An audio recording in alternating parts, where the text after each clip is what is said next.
आज की क्लास में हम मॉडल वर्ब्स पढ़ेंगे और इसको पढ़ने के साथ ही आप अंग्रेजी के एक बहुत अहम पड़ाव को पार कर लेंगे। ये क्लास आपको पूरी करनी है, अंत तक करनी है, ताकि आप इन शब्दों को इस्तेमाल करने में जरा भी ना हिचके, और हिचकेंगे नहीं तो अंग्रेजी अच्छे से बोल पाएंगे। क्लास को शुरू करते हैं। आप देख रहे हैं संरीति इंग्लिश एकेडमी। मैं हूं प्रीति मैम। सब्सक्राइब करके बेल नोटिफिकेशन ऑन कर दीजिएगा ताकि आगे के आने वाली क्लासेस की नोटिफिकेशंस आपको मिलती रहें और आप क्लास अटेंड कर पाएं समय से। सबसे पहला शब्द है हमारा कैन। शब्दों को मैं अभी इस वाले क्लास में मैं शब्दों को पहले बताऊंगी, बाद में उनका हिंदी मतलब बताऊंगी और कैसे ये इस्तेमाल होता है ये बताऊंगी। ठीक है, फिर हम लोग उसका एग्जाम्पल भी यूज करके देखेंगे। सबसे पहला शब्द है हमारा कैन। तो ये कब इस्तेमाल होता है ये आपको खासा ख्याल रखने की जरूरत है। ये आप ऐसा कोई सा भी वाक्य बोल रहे हो या सोच रहे हो जो आप बोलने वाले हैं हिंदी में, उस वाक्य में आपको दो चीजें चेक करनी है। सबसे पहली चीज कि उस वाक्य के अंत में सकता हूं, सकते हैं, सकती है, ये आ रहा है या नहीं। क्या सकता हूं, सकता है, सकती है, सकते हैं, इनमें से कोई आ रहा है या नहीं वाक्य के आखिर में, ये आपको चेक करना है सबसे पहले।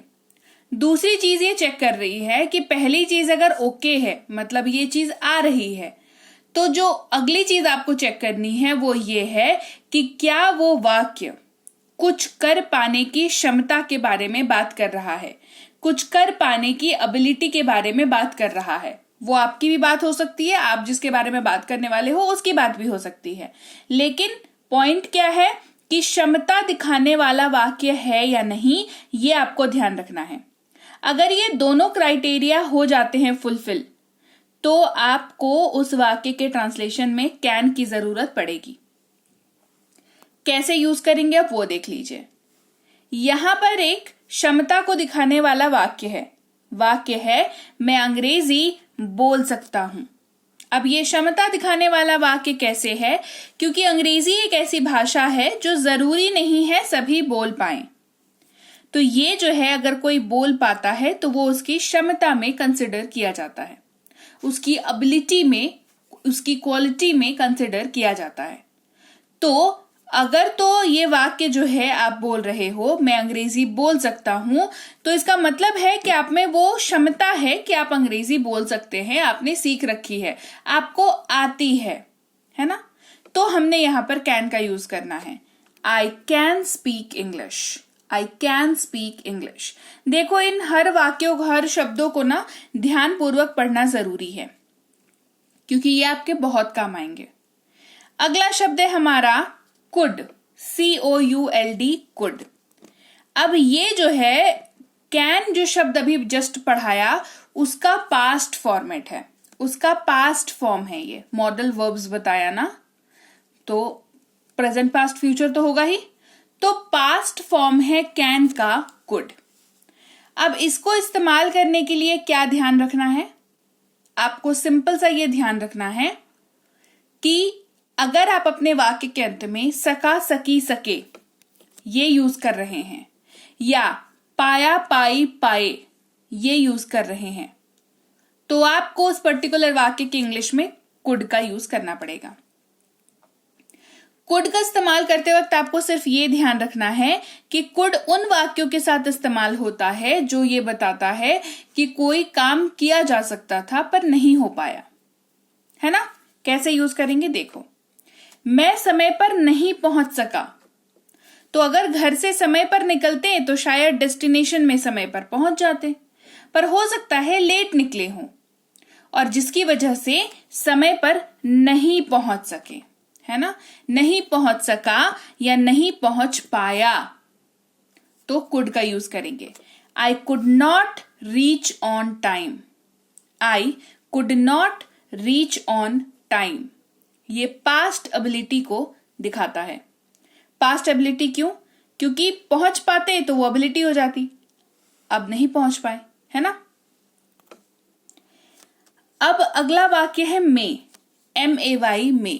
कंफ्यूज मत होइएगा, हमें पता है जनवरी, फरवरी, मार्च, अप्रैल, मई, तो वो जो मे है उसकी स्पेलिंग और इसकी स्पेलिंग सेम है, लेकिन दोनों का काम अलग है, मतलब अलग है, सब कुछ अलग है, बस स्पेलिंग ही सेम है और उच्चारण सेम है। ठीक है, तो मे का इस्तेमाल आपको वहां पर करना है जहां पर वाक्य के अंत में सकता हूं, सकती है, सकते हैं, सकता है इस्तेमाल हो रहा हो।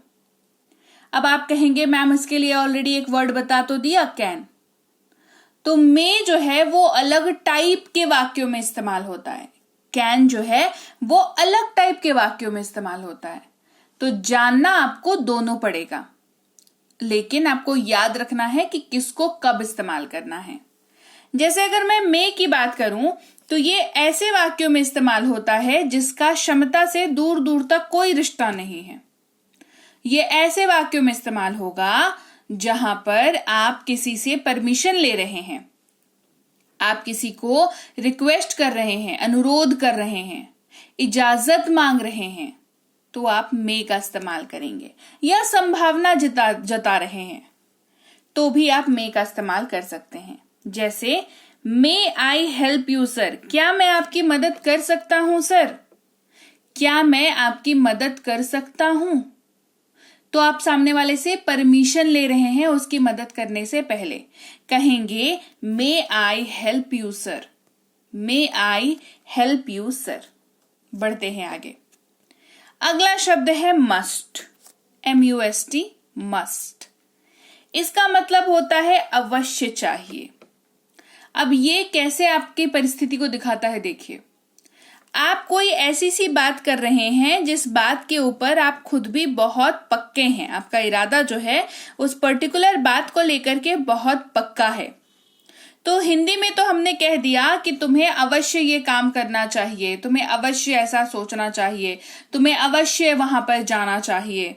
हिंदी में अवश्य लगाया, समझ आ गया कि सामने वाला सीरियस है ना। इंग्लिश में क्या करेंगे, इंग्लिश में हमारे पास है शब्द मस्ट।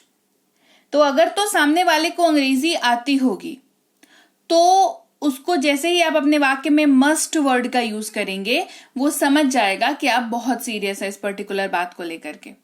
और अगर नहीं आती होगी तब तो अवश्य चाहिए करके ही समझा दीजिएगा। जैसे आपको अंग्रेजी अवश्य सीखनी चाहिए।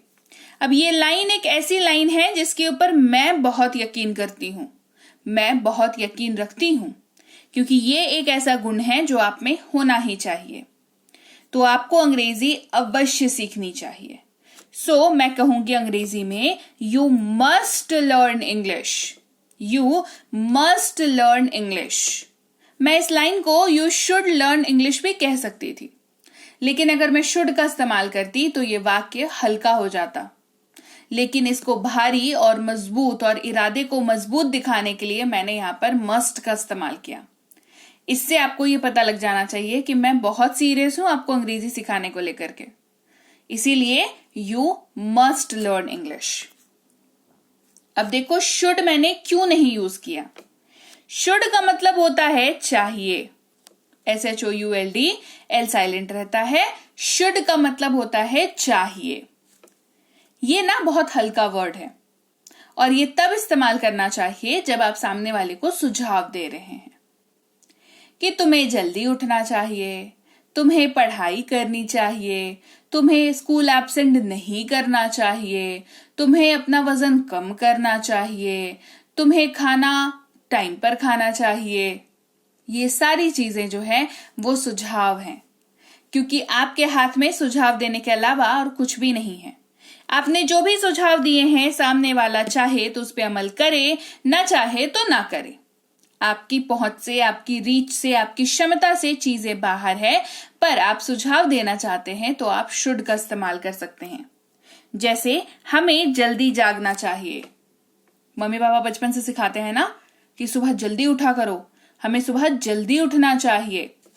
We should wake up early, we should wake up early. अगला शब्द है शायद, जिसके लिए इस्तेमाल होता है माइट। और शायद मुझे एक्सप्लेन करने की जरूरत शायद नहीं है। वह शायद आज आ सकता है, ही माइट कम टुडे। इस वाक्य में अश्योरिटी नाम की कोई चीज नहीं है। आप सिर्फ और सिर्फ अंदाजा लगाते हैं, आप सिर्फ और सिर्फ संभावना जताते हैं। रिजल्ट यह है कि आप अंग्रेजी में माइट का वर्ड यूज कर जाते हैं, है ना। माइट वर्ड संभावना, संदेह दिखाने के ही काम आता है, इसीलिए शायद के जगह पर इस्तेमाल होता है।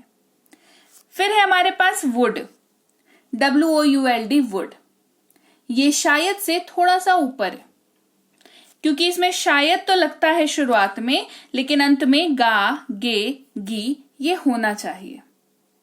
बीच में ये ब्लैंक छोड़ा गया है, वर्ड तो हमारा वाक्य हमारा होता है ना, वाक्य के और भी तो वर्ड्स होते हैं उनके लिए। जैसे वह शायद आज आ रहा होगा, he would be coming today. वह शायद आज आ रहा होगा, he would be coming today.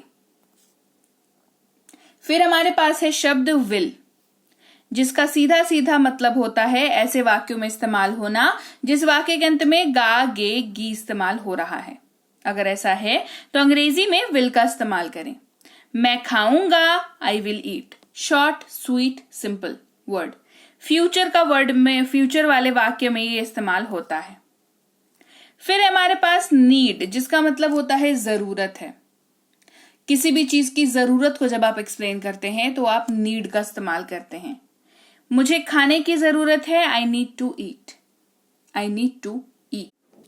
तो लीजिए भाई, ये थी आज की क्लास। तो क्लास अगर आप यहां तक देख रहे हैं, इसका मतलब है कि आप बहुत सीरियस हैं अंग्रेजी बोलने को लेकर के, और यकीन मानिए ये क्लास आपके बहुत काम आएगी अंग्रेजी बोलने को लेकर के। तो क्लास कैसी लगी कमेंट करके मुझे जरूर बता दीजिएगा। क्लास को लाइक और शेयर तो आपने कर ही दिया होगा।